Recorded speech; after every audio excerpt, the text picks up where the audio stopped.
I want to show you what's inside. Let's take a look. Welcome back, everybody. I have been dying to show you this since before Easter. I met up with my friend Dan. He's a fellow clergyman, and he has a fantastic watch collection. And out of all of the watches that he showed me at that meetup, I picked 3, and he sent them home with me in this Zelos case. I want to show you what's inside. Let's take a look. And there we go. We have 3 great looking watches, an Isotope and 2 Seikos. Let's pull these out and check them out one by one.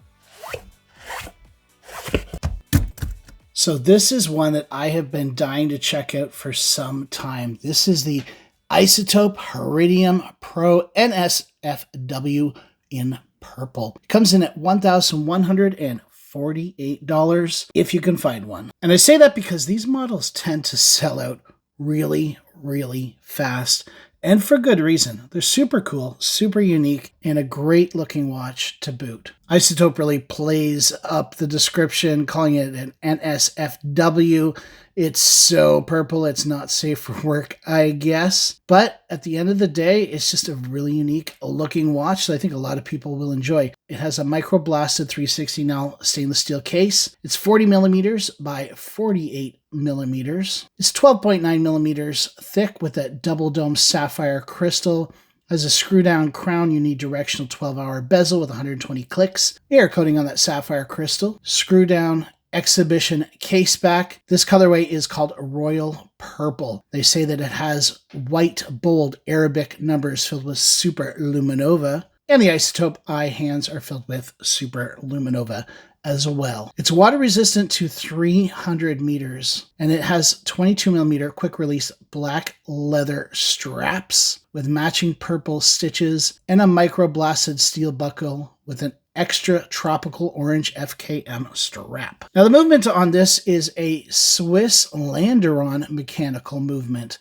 It's an automatic self-winding with 40-hour power reserve, 25 joules, and it's accurate to -12 to +12 per day. They say that it's custom finished with blued screws, perlage, and Côte de Genève. I don't know, after all that, I just think it's a really funky watch. It has a very interesting industrial looking case to it, and I think it's because of that case for some reason it feels like it's smaller visually than it actually is. I don't know how much Dan has worn this, but it is a very comfortable strap, well worked in. It doesn't look well used, and knowing the size of his collection, he probably hasn't worn it a lot. But yeah, very comfortable, fits very well. You know, I think because of its boxy nature, it does still feel a little smaller on the wrist than you would at first imagine. Well, I have to say that is a pretty good looking movement. It's not one that I've seen before, but I dig it. I have no idea what the accuracy is because, like I said, I have had this sitting on a shelf just waiting so that I could give you my initial impressions. My initial impressions about this one are, I love the dial. I love the bezel.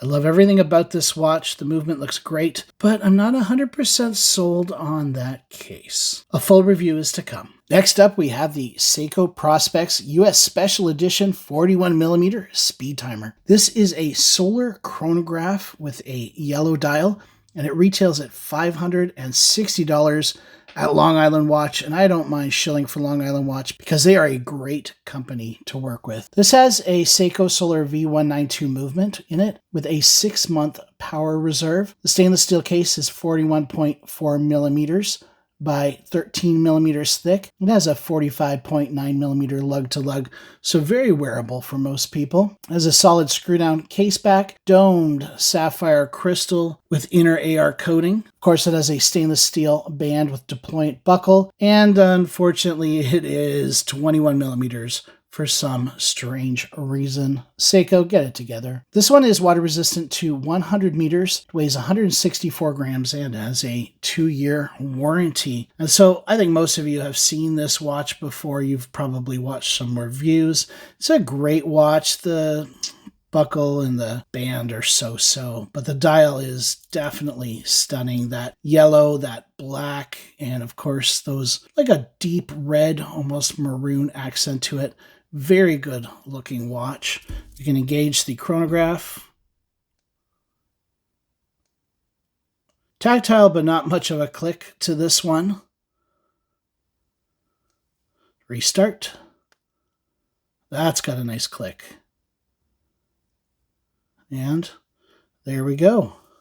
Not a signed logo on this one. Case back is pretty plain Jane, not a whole lot to write home about. Case is polished on the sides, as you can see, and it's brushed on the top. It's a good looking watch. Now these watches are sized for Dan, and he's in much better physical condition than I am, so I can't get it done up, but you can see that this wears really well on my 8.5-inch wrist. Great job, Seiko. Now this one here might just be my favorite. This is the Seiko Prospex Land SPB411. It comes in at $1,500, but it is a limited edition of 4,000 pieces, so you're probably looking to source this one on the secondary market. It is a GMT. It has a 6R54 under the hood. It's automatic with manual winding. It's plus 25 to minus 15 seconds per day with about 72 hours of power reserve. So that's a nice, healthy power reserve on this guy. It's 24 joules, it's hacking, and of course you can see the 24-hour hand there as well. Stainless steel for the case, as you would expect, 12.6 millimeters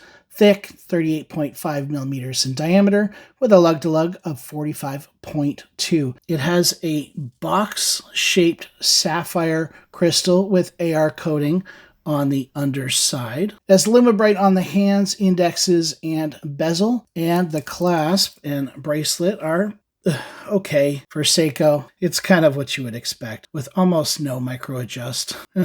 Oh, Seiko, come on, guys. The water resistance on this is 10 bar. That is 100 meters. And they actually outlined the magnetic resistance of 4,800 AM. I have no idea what that means. And it comes in at 131 grams, so it's fairly light on the wrist. The bezel has no clicks to it whatsoever and rotates in both directions. And carefully squeezing it over my hand, you can see that it wears so well. This is so comfortable. A really great looking watch. And you know what? I don't think I mind that engineer style bracelet. It's not the best, but I've seen worse. At least it's a little interesting. Overall, of the three, I would say that this one is probably my favorite. I love the purple dial on the Isotope. It really pops, but I don't know what I think about the case. I have to spend some time with it. And of course, that Seiko Speedtimer is a pretty classic watch, but I don't know. There's just something special about this one. So why don't you tell me down in the comments below which of these is your favorite? Is it the Isotope, the yellow Seiko, or this really cool limited edition SPB411 Land? Ultimately, I think at the end of the day, this one captures my heart the most, but your mileage may vary. Now, I'm going to review all three of these watches, so let me know in the comments below which one you think I should review first. Thank you so much for watching, and thanks to Dan for lending these in. Have a great day.